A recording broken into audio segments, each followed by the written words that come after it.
যখন কেউ green card বা সিটিজেনশিপের জন্য আবেদন করে, আবেদনের সাথে সাথেই তো সেটা দেওয়া হয় না, দীর্ঘদিন সময় লাগে। অর্থাৎ এই সময়টি যে আবেদনকারী তার সম্পর্কে বিস্তারিত তথ্য সংগ্রহ করা হয়। যদি কেউ ফলস ক্লেম অফ সিটিজেনশিপ করে থাকেন তাতে কিন্তু পুরো ব্যাপারটা খারাপ হয়ে গেল, কারণ এগুলা থাকলেও আপনার বিভিন্ন ওয়েভারের ব্যবস্থা আছে। আপনার কোর্টের মুখেই যদি আপনি এরকম দাঁড়ায় থাকে, আপনি কোর্টে কি সাক্ষী দিবেন? প্রথমেই তো আপনার চিন্তা হবে যে আমি বাচ্চাদের সামনে দিয়ে কিভাবে আমাকে ধরে নিয়ে যাওয়া, অবস্থাটা কি হবে?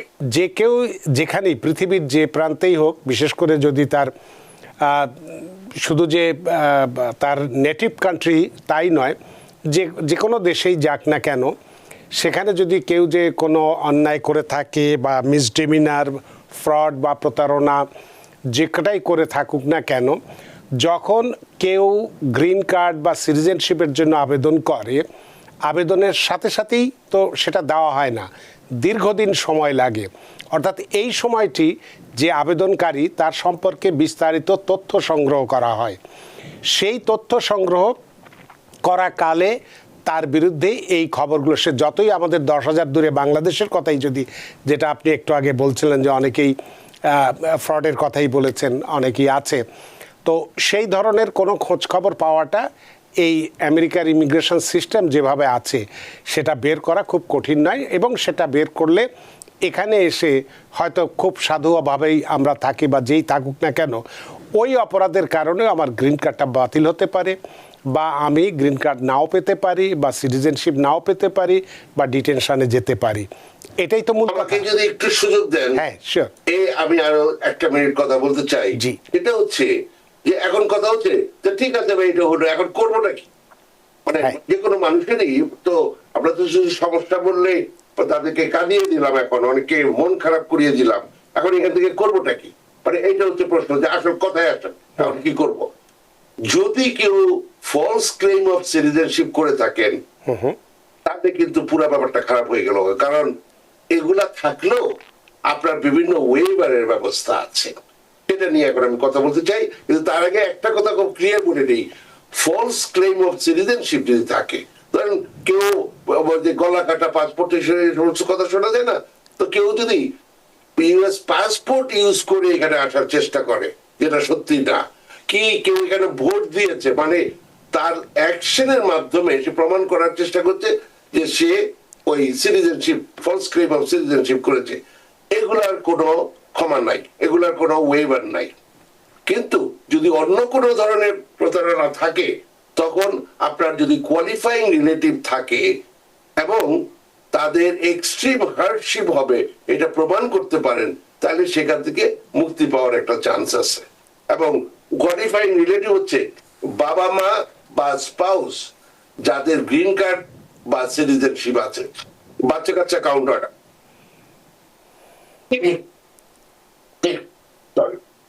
গেল। তো ফলে আপনারা এই জিনিসটা মনে রাখবেন যে আপনার স্পাউস এবং বাবা মার যাদের গ্রিন কার্ড বা সিটিজেনশিপ আছে, তাদের যদি এক্সট্রিম, আর এক্সট্রিম হার্ডশিপ মানে এক্সট্রিম হার্ডশিপ মানে বাবা মা থাকলেই হলো না, তো তাদের অনেক সমস্যা হবে, এটা দেখাতে হবে। তো এই জিনিসটা যাদের এই ধরনের সম্ভাবনা আছে, তারা কিন্তু এই জিনিসটার জন্য রেডি থাকবেন। যদি কখনো এটা উঠে আসে, এই যে যেমন এই ভদ্রলোকের যে কথা বললেন, এখন তার কি কিছুই করা যাবে না? করা যাবে। এই হচ্ছে একটা ব্যাপার। আরেকটা জিনিস হচ্ছে, যখন এখন ওনাকে ডিপোর্টেশনে নিয়ে যাবে, তো নিয়ে গেলে তখন 237 ওয়েভার বলে একটা জিনিস আছে, এটা দিয়ে আরেকটা ওয়েভারের ব্যবস্থা আছে যাদের গ্রিন কার্ড অলরেডি আছে, এবং তাদের যেমন এখানে যদি বাচ্চা কাচ্চা থাকে, যাদের মানে এখানে জন্ম হয়েছে বা অন্য কোনো ভাবে ওনার মাধ্যমে না, যদি থাকে সিটিজেনশিপ আর গ্রিন কার্ড থাকে, সেখানেও এটা কাজ করবে। হ্যাঁ, তো এই ধরনের বিভিন্ন রকম কিছু এক্সেপশন আছে, এবং এই ব্যাপারে আমি শিওর আপনারা যারা বন্ধু বান্ধব যারা আছে, যারা বিভিন্ন জনের সাথে আলাপ করতে পারেন কি করলে ভালো হবে।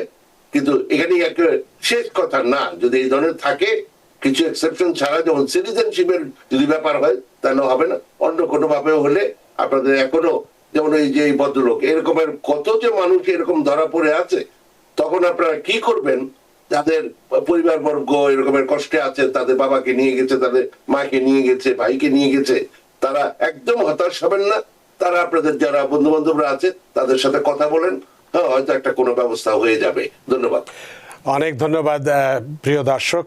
আজকের যে বিষয়টি নিয়ে আমরা কথা বলেছি, এটা যেটা বলা হলো যে এই ধরনের ঘটনা আগেও ঘটেছে, 96-এও ঘটেছে।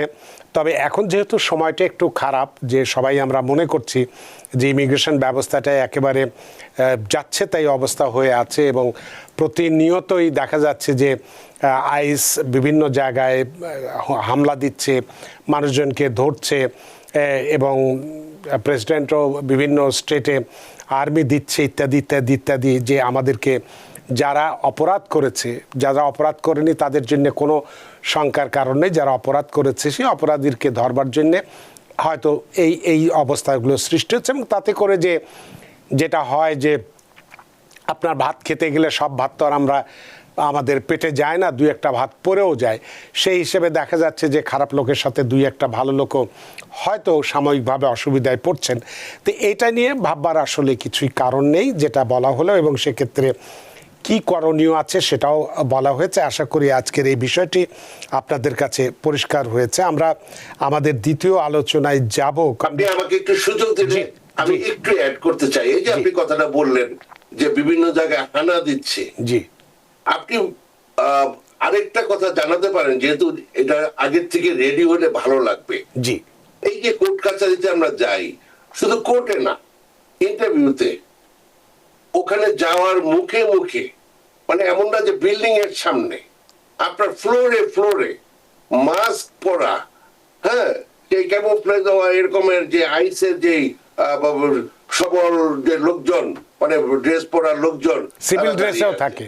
তা আপনি বলেন, আপনি যাচ্ছেন কোর্টের সাক্ষ্য দিতে, বিচার হবে, সেখানে আপনি পাবেন কি পাবেন না, বাচ্চা কাচ্চা নিয়ে গেছেন, আপনি তো আগেই হেরে যাবেন যে আল্লাহ যদি আমার না হয় আমার তো এখানেই ধরবে। তো বলেন কেমনটা লাগে? আপনি গোপনে টোপনে ছিলেন, তারা ডেকে পাঠাবে আপনাকে, আপনি ক্রিমিনাল হলে সেটা এক জিনিস। আপনার কোর্টের মুখেই যদি আপনি এরকম দাঁড়ায় থাকে, তা আপনি কোর্টে কি সাক্ষী দিবেন? প্রথমেই তো আপনার চিন্তা হবে যে মানে আমি তো মানে আমি এই বাচ্চাদের সামনে দিয়ে কিভাবে আমাকে ধরে নিয়ে যাওয়া, অবস্থাটা কি হবে? হ্যাঁ, তো ফলে দেখেন এইটা হচ্ছে খারাপ জিনিস। আপনি যে মানে হানা দিলেন, ওখানে ক্রিমিনাল আছে, কি আপনি ক্রিমিনাল?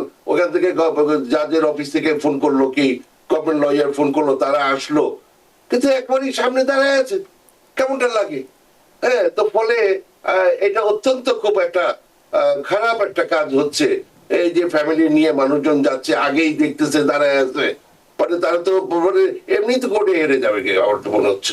খুব মনটা খারাপ হয়ে যায় এইটার জন্য আমার।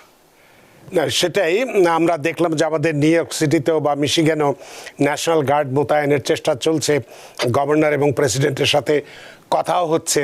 তো এই বিষয়গুলো নেই আসলে আমাদের ভয়ের তেমন কারণ নেই, কারণ আমরা আইন মেনে চলবো, আমরা কোনো অন্যায় করব না, তাহলে সেক্ষেত্রে আমাদের চিন্তার কোনো কারণ নেই।